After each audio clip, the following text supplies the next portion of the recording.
ಕವಿದಾನ ಉರುಪಾಯರಗಾದ ಪಗೆಲ್ ರಾತ್ರಿ ಬೆನೊಂದುಪ್ಪಿ ತುಳು ಮಣ್ಣದ ಪೆರ್ಮೆದ ಮಗೆ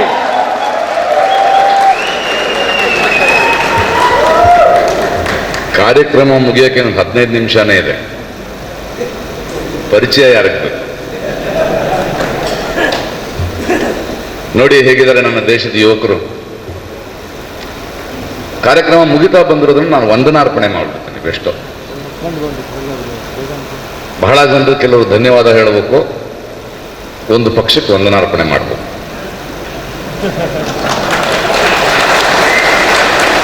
ಭಾರತದ ಮೂಲೆ ಮೂಲೆಗಳಲ್ಲಿ ಇಂಥ ಜನರನ್ನ ಸೇರೋದಕ್ಕೆ ಕಾರಣರಾದ ಬಿಜೆಪಿ ಅವರಿಗೆ ವಂದನಾರ್ಪಣೆ.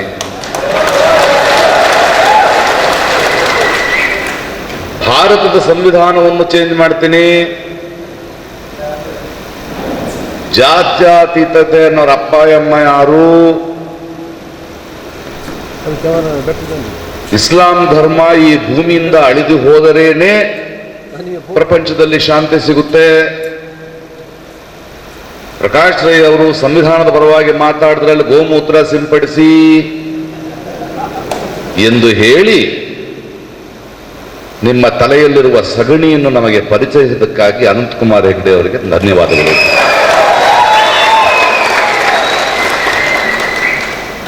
ಗಂಡು ನವಿಲಿನ ಕಣ್ಣೀರನ್ನು ಕುಡಿದರೆ ಹೆಣ್ಣು ನವಿ ಗರ್ಭವತಿಯಾಗುತ್ತದೆ. ಕುರುಕ್ಷೇತ್ರದಲ್ಲಿ ಇಂಟರ್ನೆಟ್ ಇತ್ತು, ಹಾಗಾದ್ರೆ ರಾವಣ 10 ಫೇಸ್ಬುಕ್ ಅಕೌಂಟ್ ಇತ್ತ? ನಿಮ್ಮಂಥವರ ಕೈಯಿಗೆ ನಾವು ಅಪ್ಪ ಅಮ್ಮಂದ್ರು ಬಡಜನರು ಕಷ್ಟಪಟ್ಟು ಮಕ್ಕಳನ್ನ ವಿದ್ಯಾವಂತರನ್ನಾಗಿ ಹೋಗಿಸಿ ನಿಮ್ಮ ಕೆಳಗೆ ಕೆಲಸಕ್ಕೆ ಸೇರಿಸಬಾರ್ದು ಅಂತ ಹೇಳಿಕೊಟ್ಟ ನಿಮ್ಮ ನಾಯಕರಿಗೆ ಧನ್ಯವಾದಗಳು. ಈ ದೇಶದಲ್ಲಿ ಈ ಪಕ್ಷದವರ ಹತ್ರ ಹೆಣ್ಣು ಸುರಕ್ಷಿತಳಲ್ಲ. ನಿಮ್ಮ ಒಳಗಿನ ಆಸೆಗಳೇನು ಅಂತ ಹೇಳಿದ್ದಕ್ಕೆ ಧನ್ಯವಾದಗಳು. ಅದಕ್ಕೆ ನನಗೆ ನರೇಂದ್ರ ಮೋದಿ ಅವ್ರ ಮೇಲೆ ಸ್ವಲ್ಪ ಕೋಪ. ಅಲ್ಲ, ನೀವೆಲ್ಲ ಸೇರ್ಕೊಂಡು ನಿಮ್ಮ ಪಕ್ಷ ನಮ್ಮ ಬಾಯಿ ಮುಚ್ಚಿಸ್ತೀರಿ, ಓಕೆ.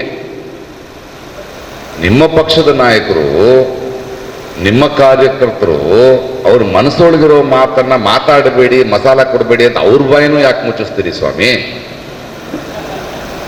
ನನ್ನ ದೇಶಕ್ಕೆ, ನನ್ನ ದೇಶದ ಜನಕ್ಕೆ ಗೊತ್ತಾಗ್ಲಿ ಎಂಥ ಮೂರ್ಖರನ್ನ ಆರಿಸಿದೀವಿ ನಾವು ಅಂತ,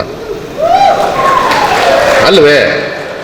ಅಟ್ಲೀಸ್ಟು ಸತ್ಯ ಗೊತ್ತಾಗಲಿ ಜನಕ್ಕೆ, ಅಷ್ಟಾದ್ರೂ ಪ್ರೀತಿ ಇಟ್ಕೊಳ್ಳಿ. ಬಹಳ ತಪ್ಪಾಗೋಯ್ತಲ್ಲ ನಿಮ್ಮ ಕತೆ. ಕನ್ನಡ ಬೇರೆ ಕಲಿತೀರಂತೆ ನೀವು, ಕೇಳೋದು ಯಾವಾಗ ನಾವು ಅದನ್ನೆಲ್ಲ, ಅಲ್ವೇ?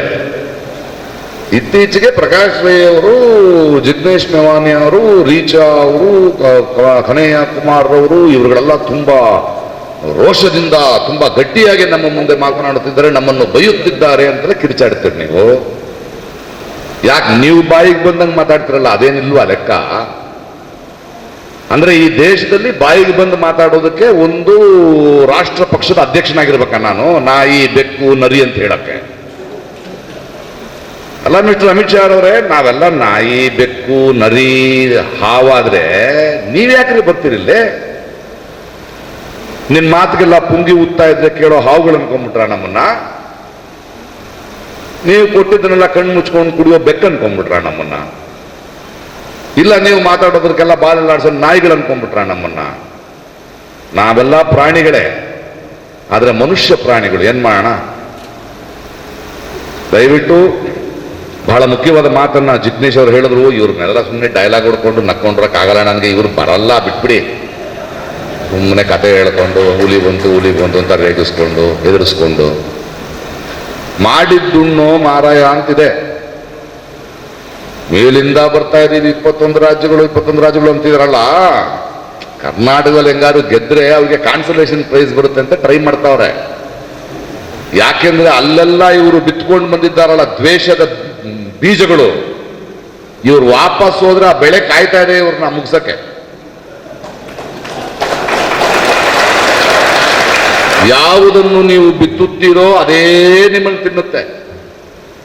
ಅದಕ್ಕೆ ತುಂಬಾ ಸಿಂಪಲ್ ಎಕ್ಸಾಂಪಲ್, ಮೊನ್ನೆ ಅಸರಾಮ್ ಬಾಪು ಅಂತ ಒಬ್ಬ ಅತ್ಯಾಚಾರಿ ಜೈಲಿಗೆ ಹೋದ್ನಲ್ಲ, ಅವನ ಅನುಚರರು ಹೇಳ್ತಾ ಇದ್ದಾರೆ ಈಗ, ಕಳ್ಳರು ಹೆಂಗ್ ಮಾತಾಡ್ತಾ ಇದಾರೆ ನೋಡಿ. ಅವರು ಸ್ವಾಮೀಜಿಗಳಾಗಿದ್ದಾಗ ಪಕ್ಕದಲ್ಲಿ ಕುಂತ್ಕೊಂಡ್ರಿ, ಫೋಟೋ ಹೊಡೆದ್ರಿ, ಅವ್ರ ಆಶೀರ್ವಾದ ಅಂತ ಹೇಳ್ಬಿಟ್ರಿ. ಇವಾಗ ಕೋಟ್ಯಾನುಕೋಟಿ ಅನುಚರರು ಏನ್ ಹೇಳ್ತಾ ಇದಾರೆ, ಕಾಯ್ತಾವ್ರೆ ಸಾಹೇಬ್ರಿಗೆ ವಾಪಸ್ ಬರಕ್ಕೆ. ಏನ್ ಹೇಳ್ತಾವ್ರೆ ಅಂದ್ರೆ, ನಿಮ್ಗೆ ಜಡ್ಜಿಗಳು ನ್ಯಾಯಾಂಗದ ಮೇಲೆ ಕಂಟ್ರೋಲ್ ಇದೆ, ಅಮಿತ್ ಶಾನ್ ಬಿಟ್ಬಿಟ್ರಿ, ನಮ್ಮ ಅಸರಾಮ್ ಬಾಪುನ ಹಾಕ್ಬಿಟ್ರಿ, ಮುಂದಿನ ಸಲ ಗೆಲ್ಸಲ್ಲ ಅಂತವ್ರೆ. ಮಾಡಿದ್ದುಣ್ಣೋ ಮಾರಾಯ ಅಂದ್ರೆ ಇದೆ, ತಲೆನಲ್ಲಿ ಏನೂ ಇಲ್ಲ. ನಮ್ಮ ಎಲ್ರಿಗೂ ಒಂದು ಭವಿಷ್ಯ ಹೇಳಿದ್ರಿ, 2 ಕೋಟಿ ಕೆಲಸ, ರೈತರನ್ನು ನೋಡ್ಕೊಳ್ತೀವಿ, ಎಲ್ರನ್ನೂ ಮಾತಾಡಿಸ್ತೀವಿ, ಏನು ಬೇಕಾದರೂ ಮಾಡ್ತೀವಿ ಅಂತ ಮಾಡಕ್ಕಾಗಿಲ್ಲ. ಕೇಳಿದ್ರೆ ಹಿಂದ್ಗಡೆ ಹೋಯ್ತೀರಿ, ಇತಿಹಾಸಕ್ಕೆ ಟಿಪ್ಪು ಸುಲ್ತಾನ್ ಅಂತೀರಿ, ನೆಹರು ಅಂತೀರಿ. ಏನ್ರಿ ಮಾಡೋದು ಅವ್ರನ್ನ ಕಟ್ಕೊಂಡು ನಾವು? ನಿಮ್ಮಿಂದ ನಿಮಗೆ ಯಾವುದೇ ರೀತಿಯ ಸಿದ್ಧಾಂತಗಳಿಲ್ಲ ಅಂತ ಗೊತ್ತಾಗೋಯ್ತು. ಎಲ್ಲ ಪಕ್ಷಗಳಿಗೆ ಸಿದ್ಧಾಂತ ಇದೆ, ನಿಮಗಿಲ್ಲ. ನೀವು ಯಾರೋ ಹೇಳಿದ್ದನ್ನು ಮಾಡ್ತಾ ಇದ್ದೀರಿ, ನಿಮ್ಮನ್ನು ನಂಬ್ಕೊಂಡು ದೇಶ ಕೊಡಕ್ಕಾಗಲ್ಲ. ನೀವು ನಂಬುವ ಪುರಾಣಗಳಲ್ಲಿರುವ ಭಸ್ಮಾಸುರನ ಕಥೆ ನಿಮ್ದಾಗೋಯ್ತು, ನಿಮ್ಮ ತಲೆ ಮೇಲೆ ನೀವೇ ಕೈ ಇಟ್ಕೊಂಡ್ಬಿಟ್ಟಿದ್ದೀರಿ. ಅದಕ್ಕೆ ನಿಮ್ಗೊಂದು ವಂದನಾರ್ಪಣೆ ಮಾಡ್ತಾ ಇದ್ದೀನಿ. ಜನ ಬಹಳ ಯೋಚನೆ ಮಾಡಬೇಕು, ಕರ್ನಾಟಕದ ಜನತೆ. ಇಲ್ಲಿ ಕೋಮುವಾದಕ್ಕೆ, ಕೋಮುವಾದಿಗಳಿಗೆ ಯಾವುದೇ ರೀತಿಯ ಸ್ಥಳ ಇಲ್ಲ. ಇವರುಗಳು ನನ್ನಂಥವನು ಮಾತಾಡಕ್ ಶುರು ಮಾಡಿದ ಮೇಲೆ ಹೆದರ್ಸಕ್ ಶುರು ಮಾಡಿದ್ರು. ನಾನು ಬಾಯಿ ಮುಚ್ಚಲಿಲ್ಲ. ಇವರು ರ್ಯಾಡರ್ನಲ್ಲಿ ನಾನು ಇರಲಿಲ್ಲ. ಈಗ ನಾನು ಹೋದ ಕಡೆ ಎಲ್ಲ ನನ್ನ ಮಾತು ಜನ ಎಲ್ಲಿ ಕೇಳಿಬಿಡ್ತಾರ ಅಂತ ನಿಲ್ಸಕ್ ಟ್ರೈ ಮಾಡ್ತಾ ಇದ್ದಾರೆ. ನಾಳೆ ಇವ್ರನ್ನ ಜನ ಓಡಿಸ್ತಾರೆ, ನಾನೇನ್ ಮಾಡೋದು ಅಂತ ಗೊತ್ತಾಗ್ತಿಲ್ಲ. ಒಂದು ವಿಷಯ ತಿಳ್ಕೊಳ್ಳಿ, ಬಹಳ ಒಳ್ಳೆ ಮಾತು ಹೇಳಿದ್ರು ಜಿಗ್ನೇಶ್ ಮೇವಾನಿ ಅವರು. ಈ ಸರದ ಚುನಾವಣೆ ಬಹಳ ಮುಖ್ಯ. ನಾನು ಇವ್ರಿಗೆ ಗೆಲ್ತಾರೆ ಅಂತ ನಂಬಿಕೆ ಇಲ್ಲ, ಆದರೂ ನಾವು ಜಾಗರೂಕವಾಗಿರ್ಬೇಕು. ಯಾಕೆಂದ್ರೆ ಇವರು ಪ್ರತಿಭೆ ಅಂತಂದ್ರೆ, ಇವರು ದ್ರೋಹಗಳು ಮಾಡ್ತಾರಲ್ಲ, ಅದು ನಮ್ಮಂತರ ಸಜ್ಜನರ ಊಹೆಗೂ ಸಿಗಲ್ಲ. ಯಾರಾದ್ರು ಹೇಳಿದ್ರೆ ಸುಮ್ಮನೆ ಕಥೆ ಹೇಳ್ತಾರೆ, ಹಿಂಗೆಲ್ಲ ಯೋಚನೆ ಮಾಡ್ತಾರೆ, ಅಷ್ಟಕ್ಕೂ ತಯಾರಾಗಿರೋರು ಇವರು. JDS ಪಕ್ಷಕ್ಕೆ ಈ ವೇದಿಕೆಯಿಂದಲೇ ನಾನು ಎಚ್ಚರಿಕೆಯನ್ನು ಕೊಡುತ್ತಿದ್ದೇನೆ. ಜನತಾದಳ್ ಸೆಕ್ಯುಲರ್ ಅನ್ನು ಹೆಸರಿಟ್ಕೊಂಡು ಒಂದು ಪಕ್ಷ ಮಾಡಿದ್ರೆ ನೀವು ಇಡೀ ಕರ್ನಾಟಕದಲ್ಲಿ ದೊಡ್ಡ ಸಂಖ್ಯೆಯಲ್ಲಿ ಬರ್ತಿದ್ರು, 50-60 ಬಂದ್ರೆ ರಾಜ್ಯನ ನಾನು ಕಟ್ಟಬಹುದು ಅಂತ ಅನ್ಕೊಂಡಿದ್ರೆ ನೀವು ಅನ್ಕಳಿ, ಪರವಾಗಿಲ್ಲ. ಕನ್ನಡಿಗನ ಅನುಮತಿ ಇಲ್ಲದೆ ಕರ್ನಾಟಕವನ್ನ ಈ ಹಿಂದೆ ಮಾಡಿದಂತೆ ಒಂದು ಕೋಮುವಾದಿ ಪಕ್ಷಕ್ಕೆ ನೀವು ಮಾರಿದರೆ ನಿಮ್ಮನ್ನು ನಾವು ಸುಮ್ಮನೆ ಬಿಡುವುದಿಲ್ಲ. ನಿಮಗೆ ಬುದ್ಧಿ ಕಲಿಯೋಕೆ, ಚೇಂಜ್ ಆಗಕ್ಕೆ ಇದೊಂದು ಅವಕಾಶ. ಯಾಕಂದ್ರೆ ನಿಮ್ಮ ಅವತಾರಗಳನ್ನು ನೋಡಿದೀವಿ ನಾವು. 5 ವರ್ಷ ಬಿಜೆಪಿ ಸರ್ಕಾರ, ನಿಮ್ ತೀಟೆ ತಿರ್ಕೊಳಕ್ 3 ಚೀಫ್ ಮಿನಿಸ್ಟರ್ಗಳನ್ನ ಚೇಂಜ್ ಮಾಡ್ಕೊಂಡು ಸರ್ಕಾರ ನೀವು. ಬಳ್ಳಾರಿ ಬೆಟ್ಟ ಗುಡ್ಡ ಹೋಯ್ತು, ಈಗ ಹಂಪಿಗೆ ಬಾದಾಮಿಗೆಲ್ಲ ಬರ್ತಾ ಇದಾರಂತೆ ರೆಡ್ಡಿ ಬ್ರದರ್ಸ್. ನಮ್ಮ ದೇಶದ ಗುಡ್ಡಗಳನ್ನು ಕಾಪಾಡ್ಕೊಳ್ತೀವಿ ನಾವು, ಡೋಂಟ್ ವರಿ. ನೀವು JDSನವರು ಕಾಂಗ್ರೆಸ್ ಉಳಿಸ್ಬೇಕು, ಬಿಡಿಸ್ಬೇಕು, ಕರ್ನಾಟಕ ಹೇಗಾದ್ರೂ ಹೋಗದೆ ಪರವಾಗಿಲ್ಲ ಅಂತ ಬಿಜೆಪಿ ಅವರು ಜೊತ್ಕೊಂಡು ಕೊತ್ತಂತಹ ಮತದಾನವನ್ನ ಇಟ್ಕೊಂಡು 2 ವರ್ಷ ನೀನು 2 ವರ್ಷ ನಾನು ಅಂತ ಈ ಮ್ಯೂಸಿಕಲ್ ಚೇರಿದ ಆಡಿದ ಕಥೆಗಳೆಲ್ಲ ನಮ್ಗೆ ನೆನಪಿದೆ. ಮತ್ತೆ ಕನ್ನಡಿಗನ ಸ್ವಾಭಿಮಾನವನ್ನ ಕೆಣಕಬೇಡಿ. ಇದು ನಿಮಗೆ ವಾರ್ನಿಂಗು. ಎಲೆಕ್ಷನ್ಗೆ ಮುಂಚೆ ಆ ಮಾತನ್ನು ಕೊಡಿ. ಹೇಳ್ತಾ ಇದ್ದೀರಿ, ನಂಬಕ್ಕಾಗ್ತಿಲ್ಲ. ಇದಾದ ನಂತರ ಕೂಡ ಬಿಡೋದಿಲ್ಲ.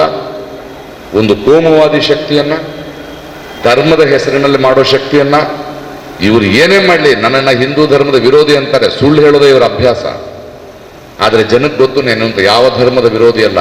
ಇವರ ಎಲ್ಲ ಉಪಟಳಗಳಿಂದ ಹುಷಾರಾಗಿರಿ, ಯೋಚನೆ ಮಾಡಿ. ಒಬ್ಬರು 100 ಜನರಿಗೆ ನಿರಂತರವಾಗಿ ಮಾತಾಡಿ ಕರ್ನಾಟಕವನ್ನ ಮತ್ತೆ ಸರ್ವ ಜನಾಂಗದ ಶಾಂತಿಯ ತೋಟವನ್ನಾಗಿ, ಬಸವಣ್ಣನ ನಾಡಾಗಿ, ನಾವೆಲ್ಲರೂ ಅಣ್ಣ ತಮ್ಮಂದಿರಂತೆ, ಅಕ್ಕ ತಂಗಿಯರಂತೆ ಬದುಕುವ ಒಂದು ಸುಂದರ ನಾಡಾಗಿ ನಾವು ಉಳಿಸ್ಕೊಳ್ಳೋಣ. ಈ ಮೂಲಕ ಭಾರತಕ್ಕೆ ತುಂಬಾ ದೊಡ್ಡ ಜವಾಬ್ದಾರಿ ಇದೆ. ಕರ್ನಾಟಕಕ್ಕೆ ಇವರ ಹವಾ, ಇವರ ಗಾಡಿ ಪಂಚರ್ ಆಗೋಯ್ತು ಅಂತ ಹೇಳೋದಕ್ಕೆ ಈ ಎಲೆಕ್ಷನ್ ನಮಗೆ ಸಿಕ್ಕ ಅವಕಾಶ. ಜೈ ಹಿಂದ್.